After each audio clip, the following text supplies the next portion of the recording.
ప్రపంచంలోనే అత్యున్నత పురస్కారంగా భావించే నోబెల్ శాంతి బహుమతి 2026 సందడి మొదలైంది. ఈ ఏడాది ప్రతిష్టాత్మకంగా ఈ పురస్కారం కోసం మొత్తం 287 మంది అభ్యర్థులు నామినేట్ అయినట్లు నార్వేజియన్ నోబెల్ కమిటీ అధికారులు ధృవీకరించారు.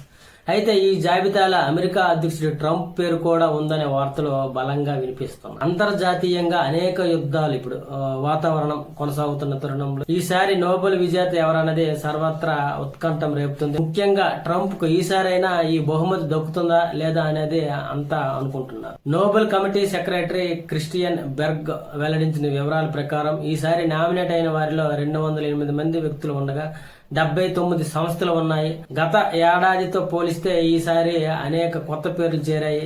లోకమంతటా జరుగుతున్న సంఘర్షణల నేపథ్యంలో శాంతి కోసం కృషి చేస్తున్న వివిధ రంగాల ప్రముఖులకు ఈ జాబితాలో తీసుకున్నారు. అయితే అమెరికా అధ్యక్షుడు ట్రంప్ పేరు ఈ రేసులో ఉండడంపై విస్తృత చర్చలు జరుగుతుంది. ఇప్పటికే ఇజ్రాయెల్, పాకిస్తాన్, కంబోడియా దేశాలకు చెందిన అగ్రనేతలు ట్రంప్ పేరుకు నోబెల్ పురస్కారానికి నామినేట్ చేసినట్లు బహిరంగంగానే ప్రకటించారు. అయితే నోబెల్ కమిటీ నిబంధనల ప్రకారం నామినేట్ అయిన వారి పేర్లను 50 ఏళ్ల వరకు అధికారికంగా వెల్లడించకూడదు.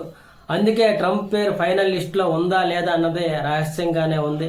కానీ అంతర్జాతీయ మీడియా సంస్థ రాయిటర్ నివేదిక ప్రకారం ట్రంప్ ఈ రేసులో ఉండే అవకాశం మెండుగా ఉన్నట్లు తెలిపారు. అయితే శాంతి బహుమతి విజేతను అక్టోబర్ 9వ తేదీ అధికారికంగా ప్రకటిస్తారు. డిసెంబర్ 10వ తేదీ నార్వే రాజధాని ఓస్లోలో జరిగే వేడుకలలో ఈ పురస్కారాన్ని అందజేస్తారు. శాంతి స్థాపనకు కీలక పాత్ర పోషించిన వారికి దక్కే ఈ అవార్డు ఈసారి ట్రంప్ వంటి రాజకీయ దిగ్గజాలకు దక్కుతుందా లేదా ప్రజాసేవలో ఉన్న సామాన్యులకు వరిస్తుందా అనేది ఇప్పుడు తెలియాలంటే మరికొన్ని నెలలు వేచి చూడాలి.